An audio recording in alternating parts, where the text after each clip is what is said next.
Hello and welcome to the podcast. Today we sit down and talk with George Washington strength and conditioning coach Dan Raimondi. Danny really has an interesting conversation today. We are going to sit here and look at Dr. Dan Baker's max aerobic speed work.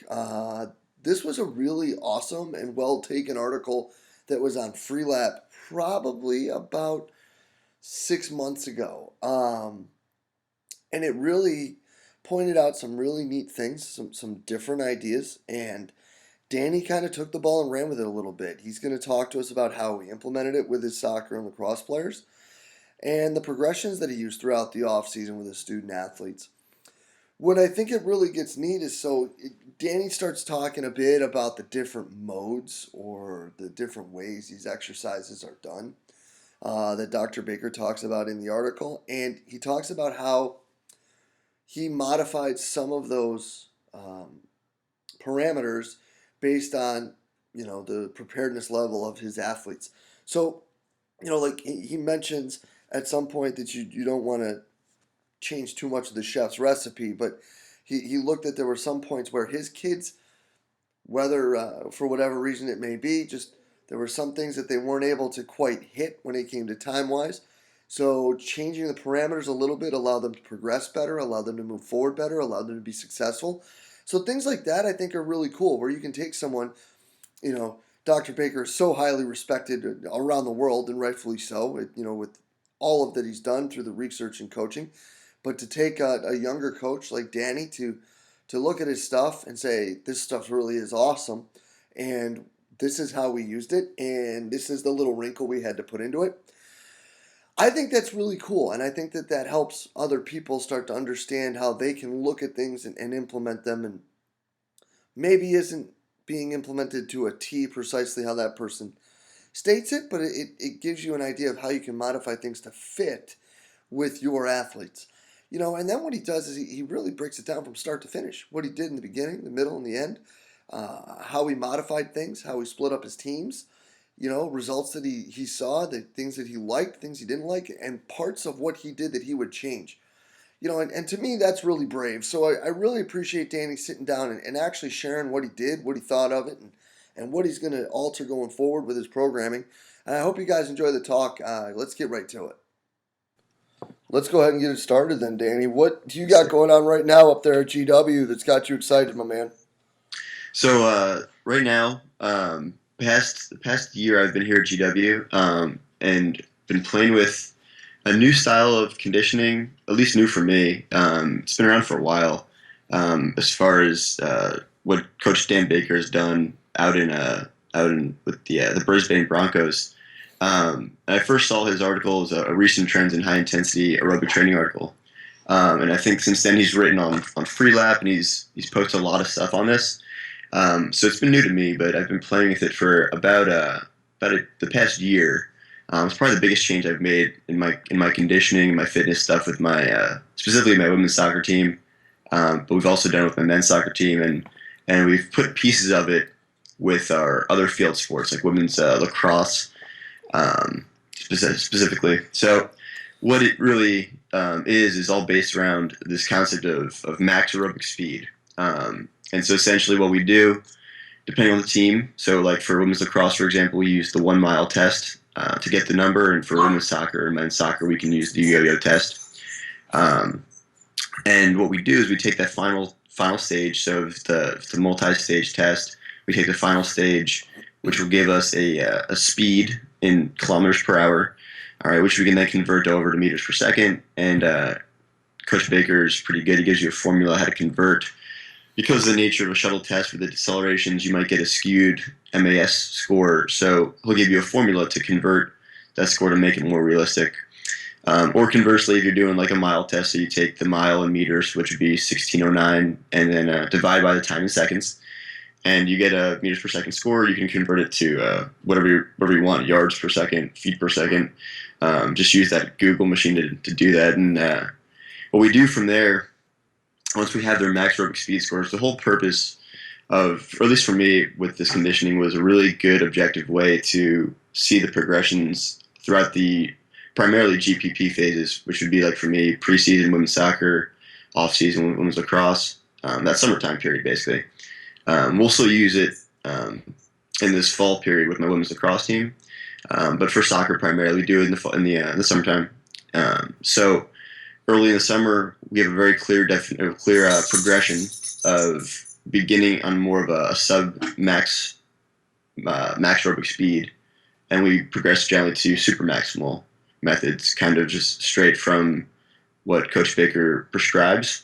Again, starting around 90% of that max aerobic speed. So hypothetically, let's say we get a girl and we take her last stage of the yo-yo and we calculate out what she can run max aerobically, and it's about 4.4 meters per second, just throwing them out there. We convert it over to yards, and it says, hey, she should be able to run. We start off with a long interval, maybe a 90-second burst, and it's going to be, it comes out that she should be able to run a full lap on the soccer field in 90 seconds. So that puts her maybe about 90%. So we're going to go with a 1-to-1 work to rest ratio, 90 seconds on, rest 90 seconds in place, and she'll repeat that 4 times. After those four reps, she'll take about a 3-minute break, and then repeat the series once more. And that's it. And then so we can track from that. We can track the time she spends at a high intensity, or time spent at 90%. We can track distance. We can track a lot of things. We have some pretty good markers. And more importantly, in the summertime, she has an objective goal. She knows she's running around the soccer field. So there's no kind of, well, you're going to run for X amount of time. She has a definitive distance. She has a definitive time frame.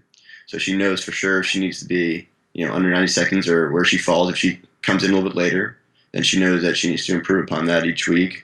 It's kind of the one difficulty with this usually is that you usually have to kind of give a range, because obviously not like people. Most will fall in kind of what I've found it to be about 3 buckets. A slower group, a middle group, and a fast group. And so if you kind of give a range, let's say you said instead of saying 90 seconds for that first lap, you might say 90 to 95 seconds. And so it also kind of gives you a chance to auto-regulate a bit, because if you have your fast girls feeling slow, maybe she just practiced or something, your fast girls might not have to be to bump up to a 95 or 93. So your fast girls have the opportunity to go a little slower if they're fried. Your slower girls, if they're feeling fresh, can go a little faster. And you kind of got an inbuilt safety mechanism. Mm-hmm. And so we progress from those longer intervals, just like Coach Baker says. We start working in our shorter work just as the summers go along. Depending on the sport, women's lacrosse, for example, I'll keep them in the longer phase a little longer because they're not reporting back to camp in early August. So we'll keep in those longer phases a little bit longer before we progress into the more short time frames with more change of directions. That's kind of the biggest progression we make is the time frames generally stay between about 5 and 10 minutes when we do our series. And the intensities are what change. The work to rest ratios are what change. We go from more of a 1-to-1 to a 2-to-1 work to rest.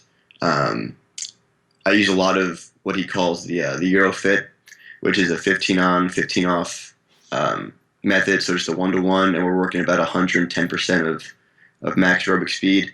And what we found, what works pretty well with a lot of with kind of like that middle bucket, when you think like that middle group, is sideline to sideline. So for a soccer field, about 75 yards, 15 seconds across, rest 15, come back in another 15 seconds. You just repeat that for time. And you kind of have to play with your team. I've played with this stuff myself. I've played with the conditioning myself.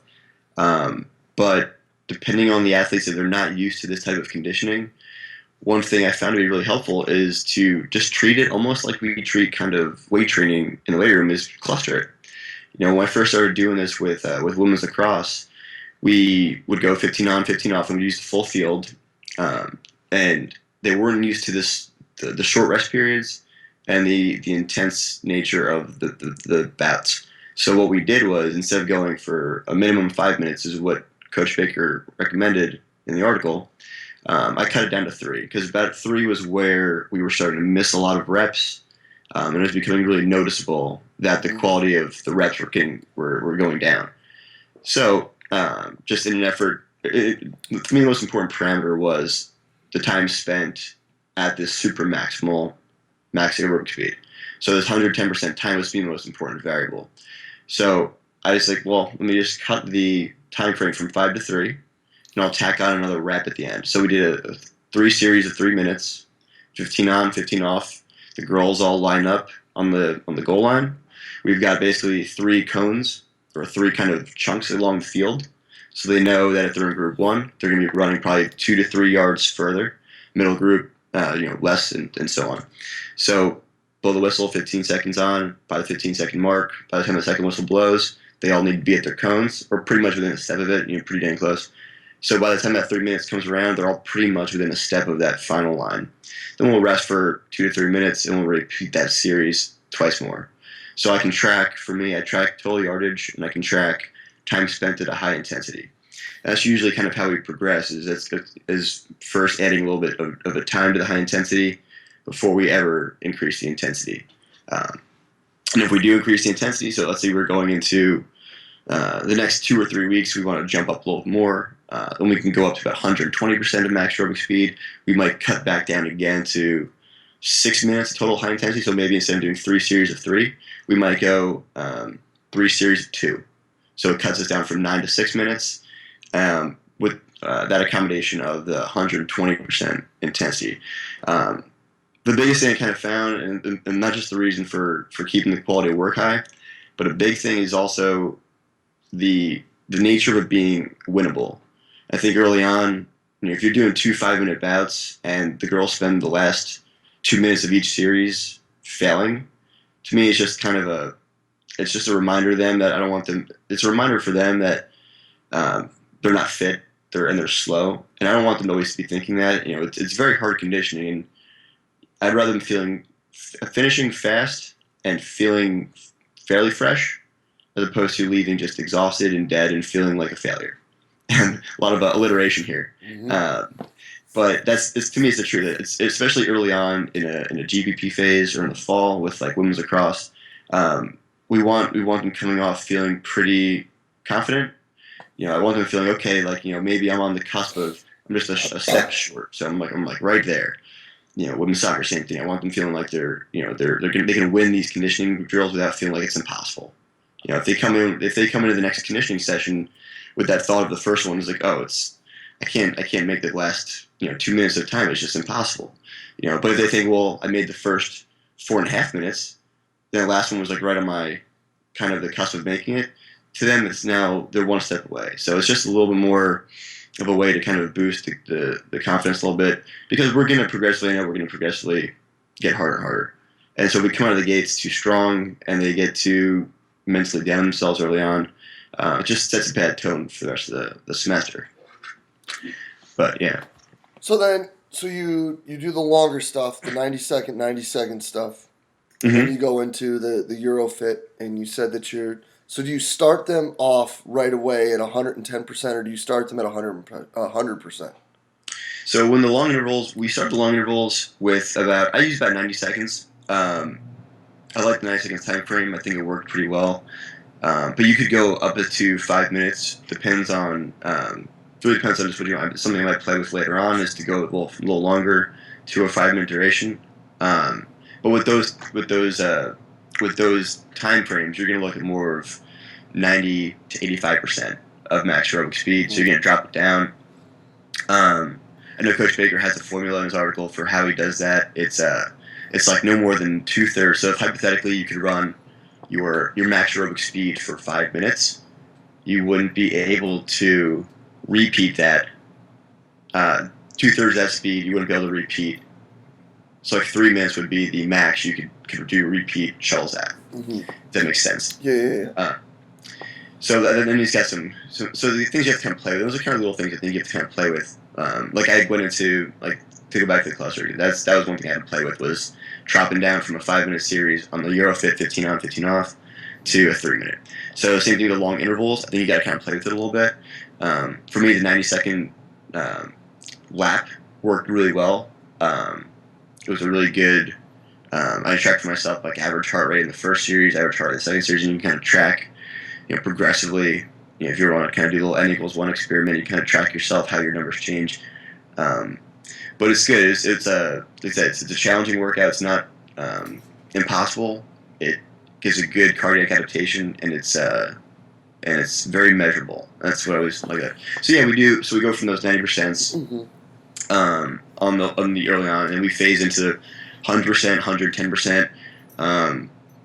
We haven't done too much on beyond 110%, only because I think I wanted to build up volume 1st, and just with the shorter off season, kind of working and phasing in the long stuff and the short stuff, we really kind of built in the time first. So instead of just taking from like 5 minutes to 6 minutes to 8 minutes and then jumping to 120, I wanted to really build up good time frame first and then jump. So I really kind of stayed around 110% with the Eurofit.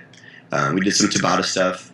So little 2-to-1 work to rest ratios being the primary thing we're modulating.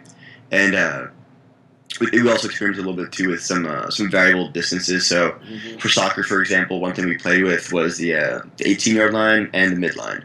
So the first sprint might be out and back to the 18-yard line and back 3 times in X amount of time, maybe 23 seconds, 24 seconds. Rest 12, so it's a 2-to-1 work to rest ratio. And then the second thing they might do might be, instead of going to the goal line back, they might now go up to the 50 and back once. Right. At a certain time, and then they're going to rest for half the time frame. It's just a way to kind of change it up a little bit, and so it wasn't always just going to the 18 and back. It was a little bit of a mixture of some longer stuff and some shorter stuff. And you can do it if the coach is present. You can do some stuff where you set out maybe 3 or 4 different cones. Because one of the biggest things that Coach Baker will say is that athletes will begin to pace themselves. You definitely do pace yourselves when you do this thing, and one way you can accommodate that, you can kind of keep it somewhat chaotic, is let's say you put out 4 cones, maybe different color cones. So you might tell they won't know that rep which one they're running to, so they can't pace themselves as much. So they might say, you're going to red cone and back 3 times. You're going to blue cone and back once. You can modify it that way and kind of keep them from adjusting their pace, just to kind of get into that cruising zone. It keeps them on their toes more. But again, for summertime programming, kept it very simple, and really just progressed almost by the book. Like I said, I made a couple of the modifications, but I tried to keep it pretty true to what Coach Baker was saying. I want to be the cook who takes a chef's recipe and just tries to make it his own. I wanted to kind of follow his recipe and not get too. I wanted to see how it worked and kind of as it was written. And it worked pretty well. Like we were talking about, the hardest part with summer is kind of knowing who did the program as it's written.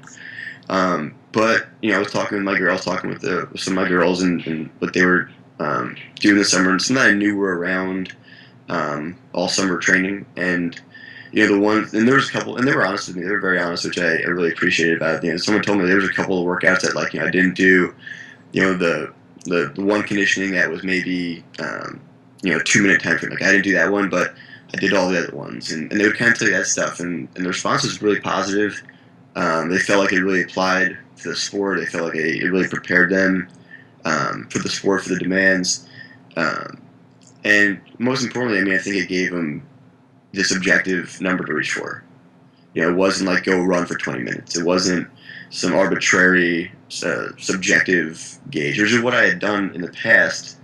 One of the programs I wrote when I was at Princeton, Ben had just given this talk on the PCSP stuff, and it was kind of one of those situations where I was really eager to do it, and I didn't have a great way of integrating it, but I was just kind of just jumped right in. I was like, I want to toss this in there because I think it's really valuable, which I don't think was wrong. I just think I just didn't know how to do it properly, and I started using RPE type stuff. Hey, run 4 minutes at a 7, or this kind of thing. It was and to me, it made sense, but for a summer program, it's just, I don't think it was a great way of doing it. It's just, looking back and you're like, yeah, this doesn't sound great. Just, I was very eager to do it, and I like that much more. I can say now, instead of saying, if I know an RPE of 7 should be maybe 75% of MAS, if I'm just making numbers up because I don't know if that actually is right, but hypothetically, let's say it is,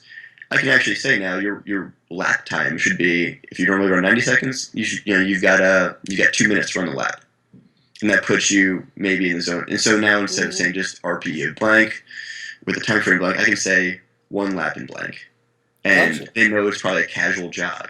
And if we tell them the goal of the workout is a recovery, low intensity workout, um, then I think I've kind of done the same thing with a much more focused attempt.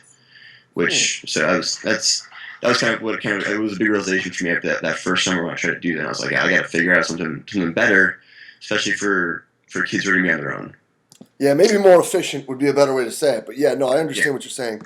So if we go back to what how you're prescribing it, let's start talking. So we know you started about 90% for the 90-second intervals, and I know that Dr. Baker talks about a lot of things getting up into the 120% range, especially looking at the Eurofit model and then the shuttles. Mm-hmm. When you put the kids in those shuttles, how did you set the times and the distances, and where did you set them percentage wise when you started that? So the percentages we always start with the Eurofit. We started with the Euro 110%. Um, when I first started doing it, I jumped right to the Eurofit because I really honestly I hadn't measured the field off, so I didn't really know what a full lap would have been. Mm-hmm. I know now, like for our field, for example, I know 4.5 laps is a mile. So when I started, when I first started the Eurofit, I jumped right in. This was again a kind of a mistake I made. I jumped right into the Eurofit, which was kind of like step 2 or 3, and I kind of bypassed those first ones, those first steps, because to me it was the most efficient way to set the field up. I could just take a tape measure out, measure off my 3 kind of cones, um, and so I kind of bypassed the first couple erroneously. But we started off with a 15-second time frame, which it was just Coach Baker's time frame is prescribed. But like he said too, you can't get too long just because you run out of time, you run out of distance on the field.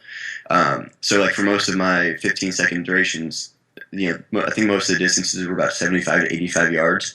We have a 114-yard field. You guys got to kind of calculate, especially for guys. Even if you have to drop the time frame down, let's say you have a guy who's very fit, very fast. Hypothetically, let's say you have to drop down their times to 10 seconds. The key principle that you're still going to keep is the work to rest ratio. So you're going to still keep it 1-to-1. So even if you go 15 to 15 versus 10 to 10, it's not really a key factor. What's key is that the time spent at a high intensity is the driving factor. Mm-hmm. So we're looking at probably at least 5 to 10 minutes. If they're very unfit, you might you're be shifted towards that 5-minute frame. As you progress, you want to try and get them further out to that 10 plus. You could probably even take them. I know Coach Baker sometimes like 2 6-minute, 2 8-minute series. So I think it's totally possible that you can take these guys if you've got them for a long time, you've got them really conditioned.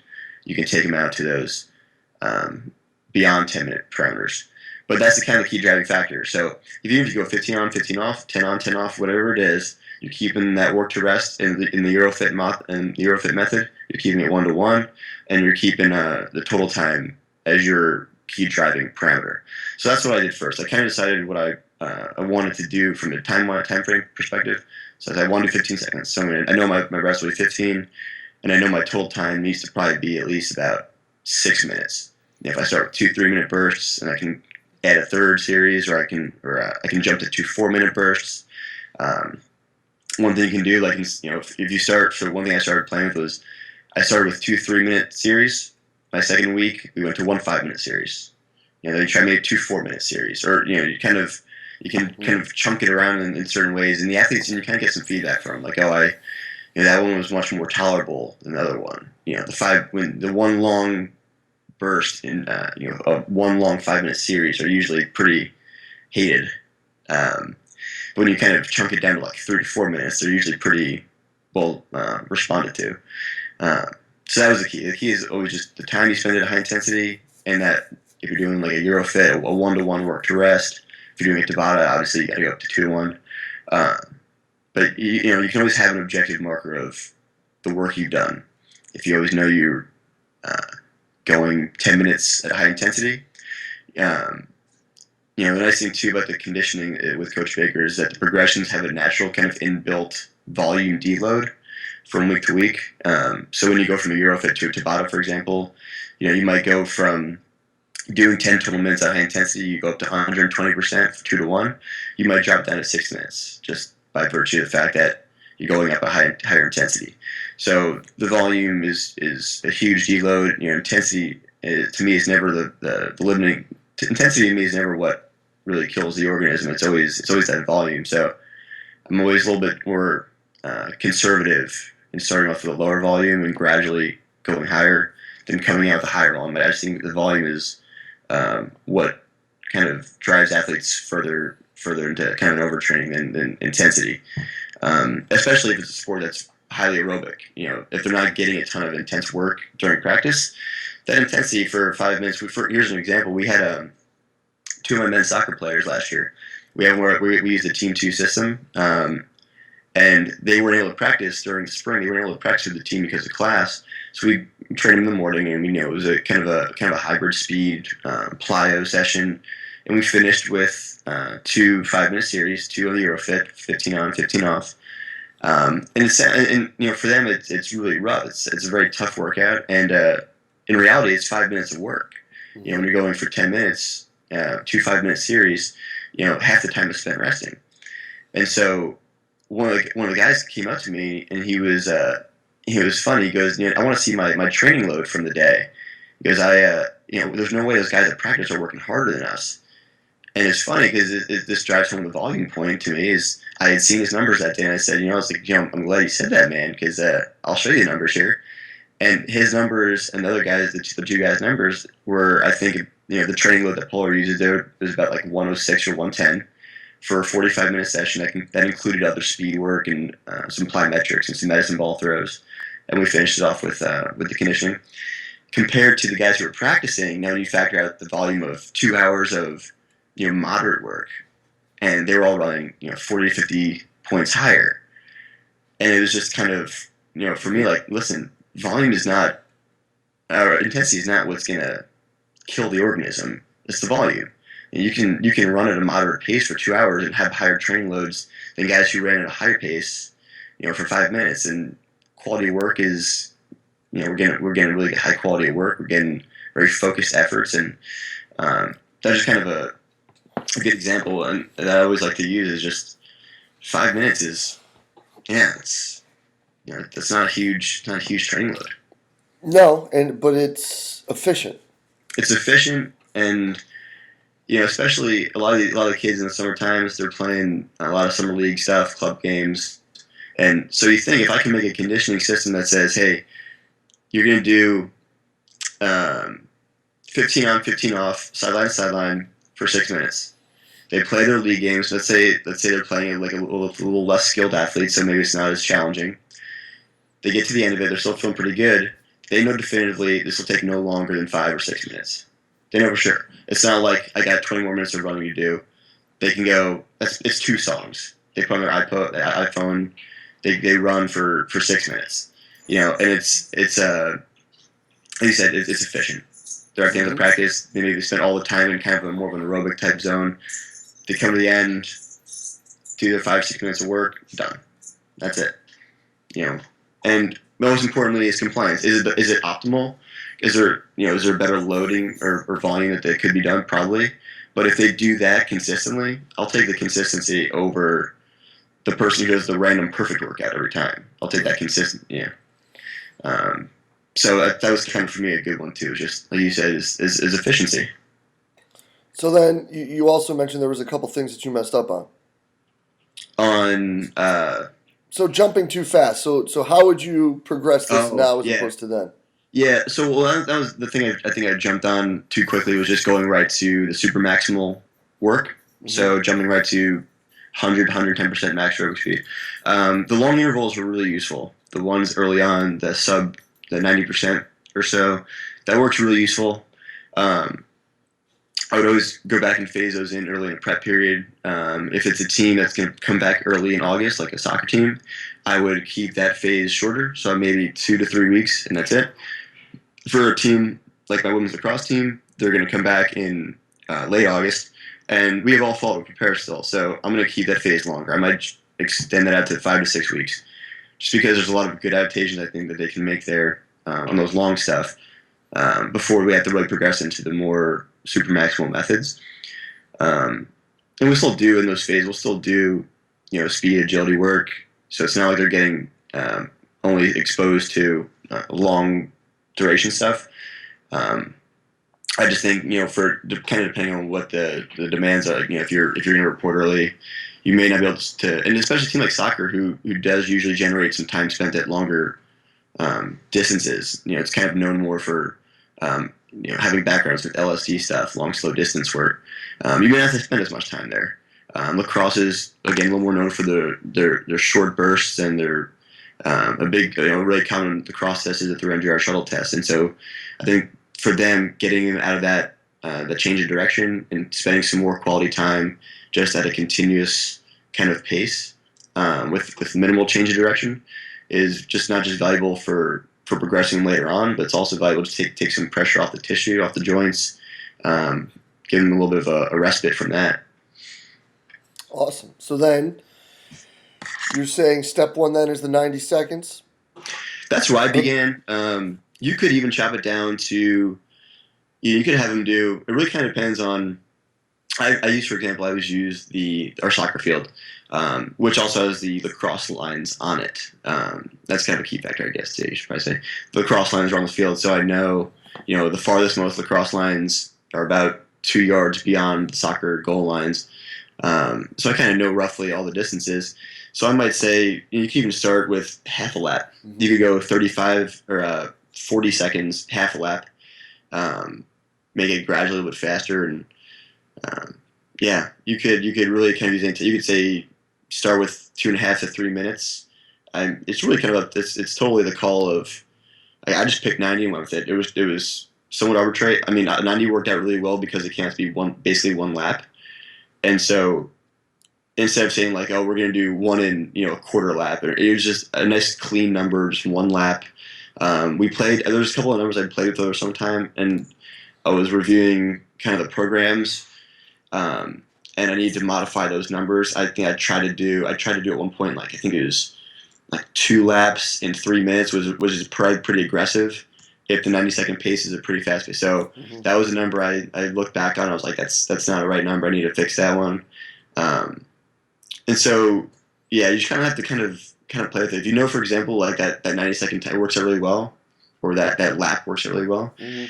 Yeah, go for that and just phase in the other stuff, the super maximal work in later on. But really, you should pick whatever works for you. I mean, I'll probably next summer I'll probably try and phase in some longer stuff, some 4 to 5 minute long intervals, and I'll probably have to figure out. I'll probably go test myself out with it. Just I'm not too fit myself, so I'm a fairly good gauge of I think what a lot of athletes, at least kind of like average athletes, can be able to do. Just because I tested my own yo-yo, it wasn't great, and I can kind of get my own max aerobic speed, so I should be able to figure out, if I want to do a 4-minute interval, is that 2.5 laps? Is it what's realistic? Mm-hmm. What are they going to do that won't kill them? Yeah, no, totally, man. That's not the goal. It's not to annihilate them after every workout. No doubt. Danny, this is some pretty neat and interesting stuff. I really appreciate you sharing it. A lot of things people can walk away with here and just start toying with, man. This is big time. Yeah, I really definitely recommend go out. I stole most of this from Coach Dan Baker. I really recommend people go out, check his stuff out. He's got great stuff. He's always he explains it well. He's got the research to support it. He's got the experience to support it, which I think is when you get those couple things that work in conjunction. You got the experience. You've got the science, and he's got the numbers. He's someone who's always, I think, pretty willing to share his data. I've seen him post several times on Facebook, and he puts his numbers out there, and that's huge. So, yeah, I definitely recommend it. Go out and read that stuff. It's I think pretty much a game changer as far as being objective and honest with what kind of conditioning and fitness you're doing with teams. Awesome, man. Well, we appreciate the time, Danny. Great talk, and we will be in touch soon, bro. All right, thanks, man. All right, brother. Bye. Special thanks to GW Assistant Strength and Conditioning Coach Danny Raimondi for coming on today. Again, guys, I think it's brave for anyone to kind of put their neck out there and say, this is what I did and these are the results I got. You know what? it wasn't perfect. This is what I plan on changing. This is how I think we can make it better. And I think it's even really awesome, even more so because he took someone, Dr. Dan Baker, who is so highly respected, and again, rightfully so. The man has earned all the respect in the world from all of us for everything that he's done. And he's saying that, looking at what he's done and the work that he's contributing to us as coaches, and saying this works really well, we just had to do it a little different because of A, B, or C. And again, I think that's super awesome. And, kudos to both of them. Thank you to Dr. Dan Baker for A, writing the article and doing the research and putting the work out, and B, to Danny for sticking his neck out and saying, this is what we did. Take it or leave it for what it's worth. If you like it, you do. If you don't, you don't. So yeah, I think that's really sweet. I think it's awesome, man. And as always, guys, hope you enjoyed it. If you have any comments, questions, thoughts, please, go ahead and post them below. Leave them on Facebook. Shoot us a tweet. Leave them below any of the podcast posts or the video post on YouTube. Danny's around. He's always been involved with everything, guys. So if you have any questions or any follow-ups that you want to hear from this or see from this, feel free to fire away, and I'm sure that he'll get right to it. And stay tuned, guys, because next week we got another awesome edition of the podcast. We will see you then.